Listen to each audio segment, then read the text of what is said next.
बेग्ला बेग्ली भगवान राम को वनवास पछि फर्किएपछि जब अयोध्यामा एउटा खुसियाली आयो र राजगद्दी आरोहण भयो, त्यस पश्चात चाहिँ दीपोत्सव सुरुवात भएर फेरि 56 भोग यसो विभिन्न प्रकारले उहाँलाई चाहिँ त्यहाँको जनता, त्यहाँको भक्त प्रेमीहरूले गर्ने पर्व भएको हुनाले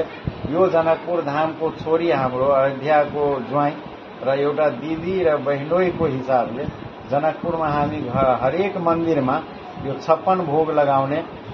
यो परम्पराको पर्व हो। आजको पर्व होइन, परम्पराको पर्व हो। अर्को कृष्ण अवतारमा भगवान कृष्णले जब एउटा औलामा गोवर्धन पहाड उठाएछन् र भगवानलाई चाहिँ 56 भोग लगाएछन्, त्यही 56 भोग अहिले गोवर्धन पूजाको दिन 56 भोगको हिसाबले पनि कृष्ण अवतारको हिसाबले आजैको तिथिमा यो भएको हुनाले यो 56 भोगको परम्परा भगवान रामसँग पनि जुडेको छ, भगवान कृष्णसँग पनि जुडेको छ। र हाम्रो धर्म प्रेमी जति पनि मठ मन्दिरको छन्, नर केही सतयुग अवतार छ नारायण लक्ष्मीको रूप, त्रेतायुगको अवतार छ भगवान राम सीताको रूप,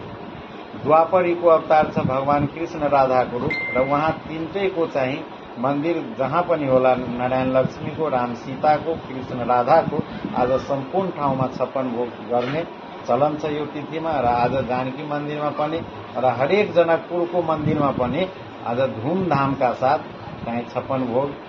र भण्डारा, आज प्रसाद खुवाउने खाने यस्तो प्रचलन छ। र आज तपाईहरूलाई पनि आमन्त्रित गर्दैछु, जनकपुरमा अवश्य प्रसाद खानुहोला, जानकी मन्दिरमा पनि अवश्य आउनुहोला भन्दै